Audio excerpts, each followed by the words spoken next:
อนที่เราอยู่ไหนเนี่ยท่าเรือตังแหวนท่าแหวน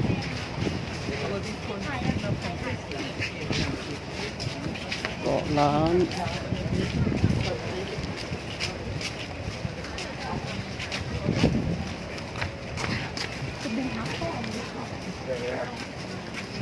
เชิญเลยครับ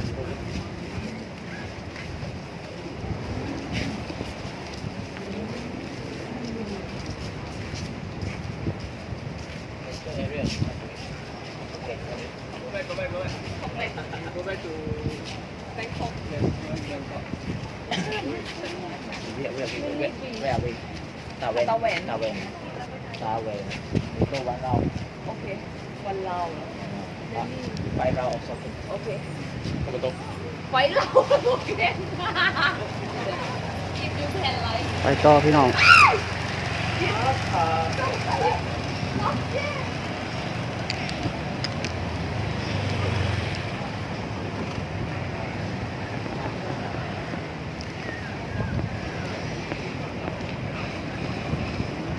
ครับนี่คือ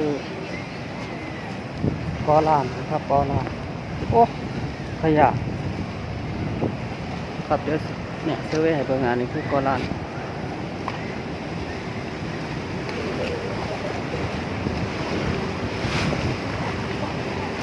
เดี๋ยวน้ำใส่ ใส่ได้แต่เสียอันนี้มันต้องมีอยู่เลย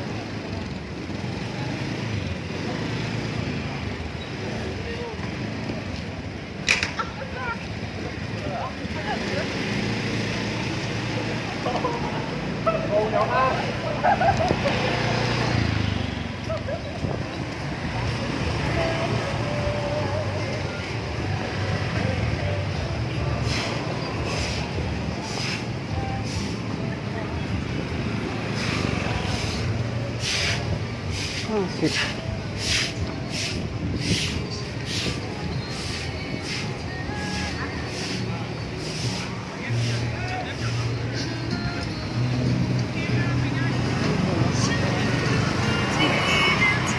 โอ้แพงนะ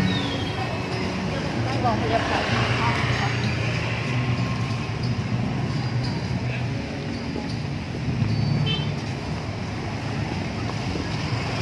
อันนี้คือริมหาดพี่น้องมันจะมีทั้งร้านเสื้อผ้าร้านอาหารฝั่งซ้ายมือก็จะเป็นมองเต้าเต้นเป็นโต๊ะ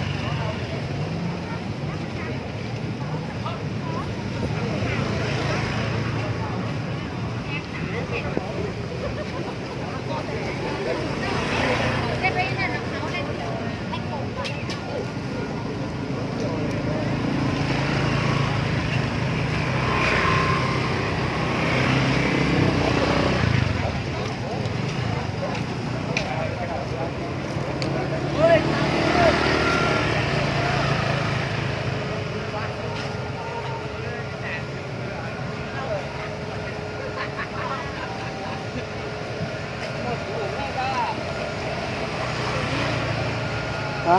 ต้มตำปะเข้าร้านนี้ก็ได้เลย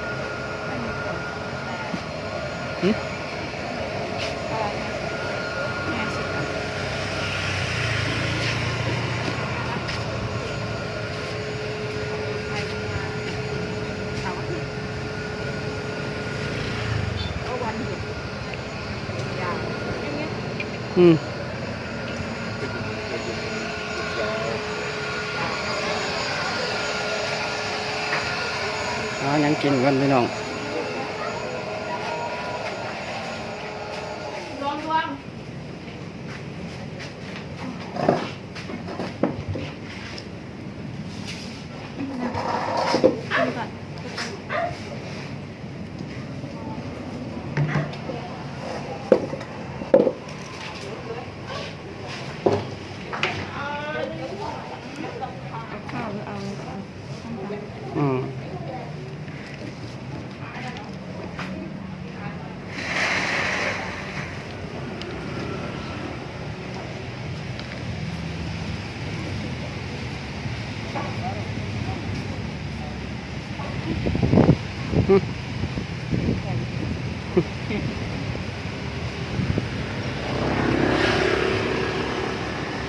ถือเนาะ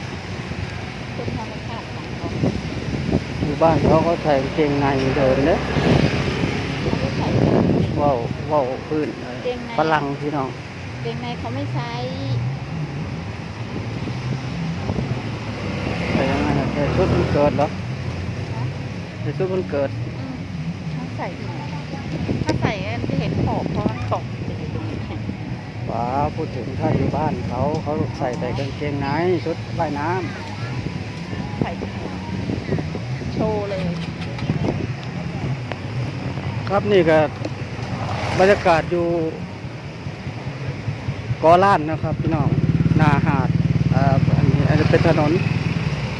ซ้ายมือผมนี่เป็นหาดครับเนี่ยโอ้ ใส่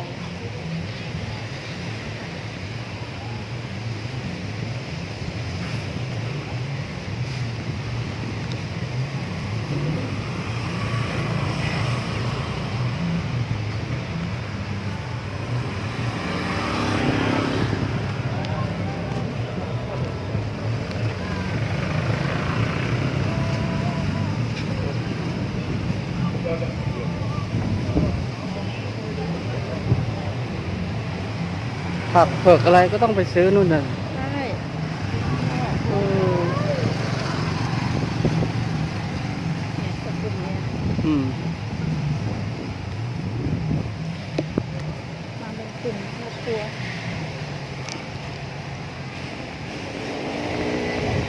เดินชายหาดนี่แหละ เดินสิ ถอดรองเท้า เอา วันนี้น้ำมาถอดรองเท้า ไม่ถอดไม่ได้หรอ พี่ไม่ต้องถอด เจ้าของน่ะถอดใส่มาผิดแบบแล้วนั่นเอ้ย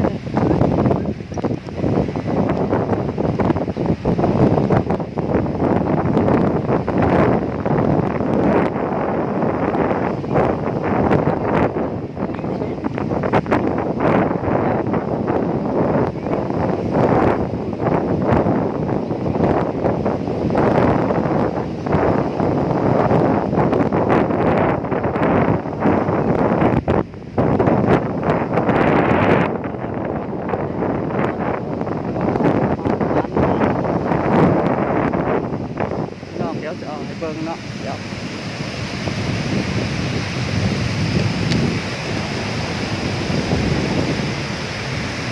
มาโอ้ยใส่กางเกงอุ้ย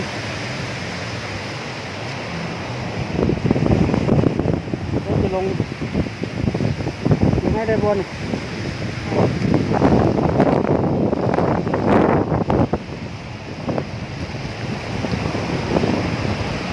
ออกนอกเราอุ้ย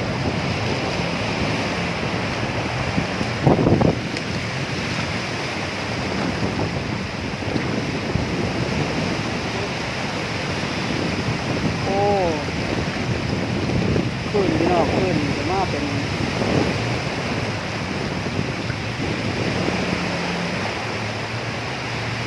อืม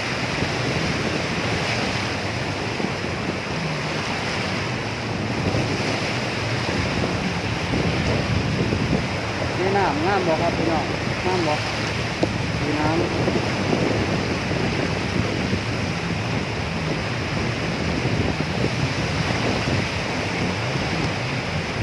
ดีน้ำ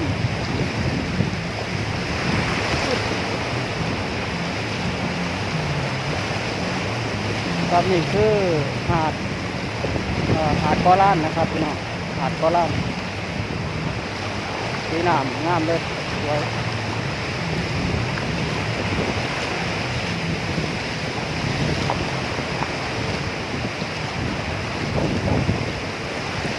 โอ้ปลามีปลานั่นพี่น้อง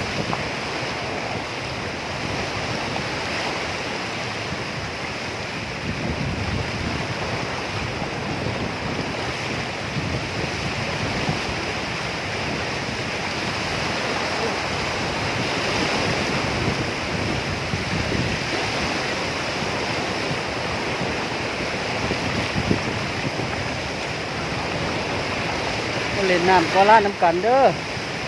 เห็นอยู่ ปลาอะไรไม่รู้ปลาก็นี่พี่น้องปลาคล้ายๆปลาอย่างแบบ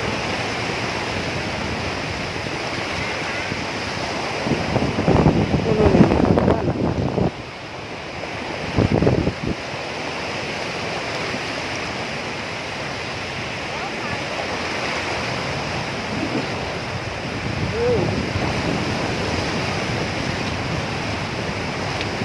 พี่น้องเดี๋ยวจะให้เบิ่งหาด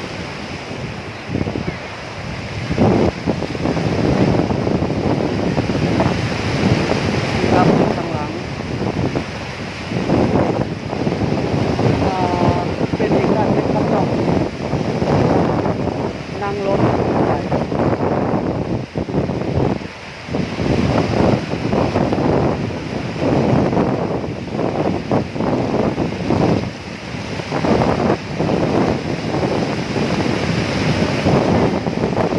ครับ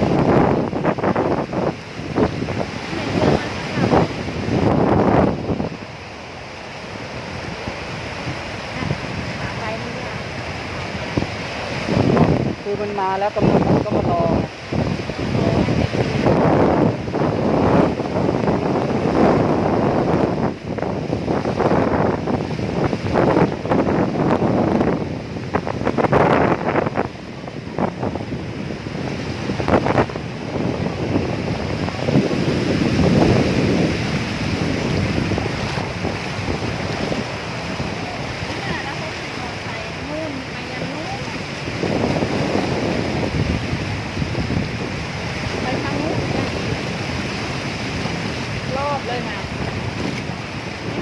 นู่นน่ะข้างบนน่ะเขาขึ้นไปข้างบนเห็นปะ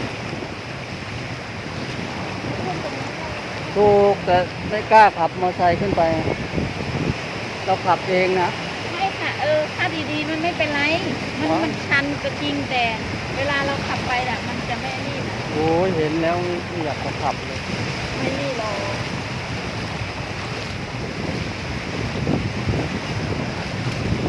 ไม่ชันเวลาเราขับมันก็เหมือนธรรมดาเราคือ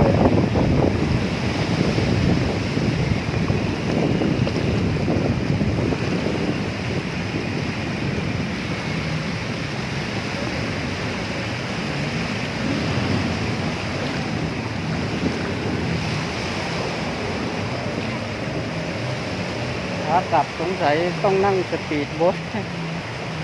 แอม ใช่ดิถ้าเรารีบแล้วเราต้องแบบไปนู่นอีกนะคนละเท่าไหร่150 โมงก็เที่ยวเดียวน่ะ150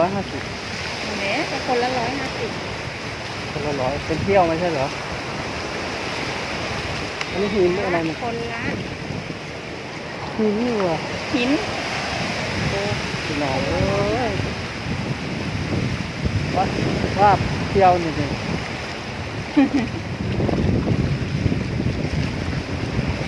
ี่ไงเขาจะไปนะ อันนี้จะกลับแล้วนี่ ใช่ไว้เข้ามา ฮะอ๋อมานี่หว่า เข้ามาเขายังไม่ไป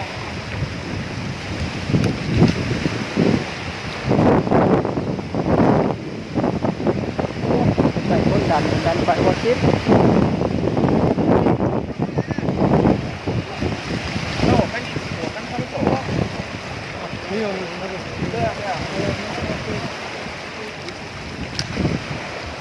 ครับนี่คือ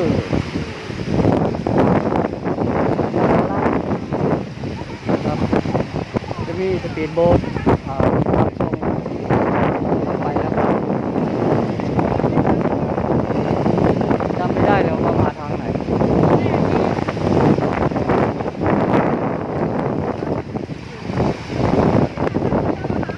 ไกล เข้า นะ ห้องน้ำเที่ยวแล้ว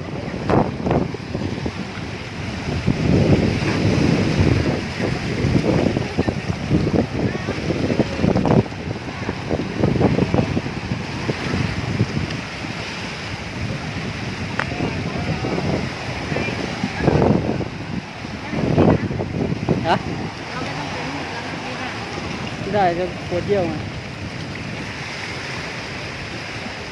น้ำก็ยังไม่ได้กิน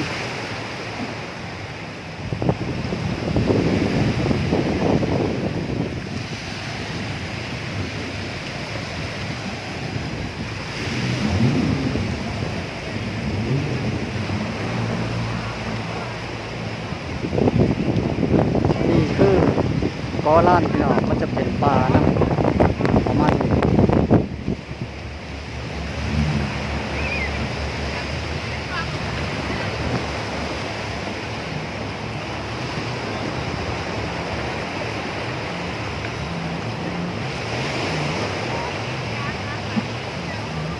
ไปกินน้ำเข้าห้องน้ำก่อนห้องไหนที่ห้องน้ำบ่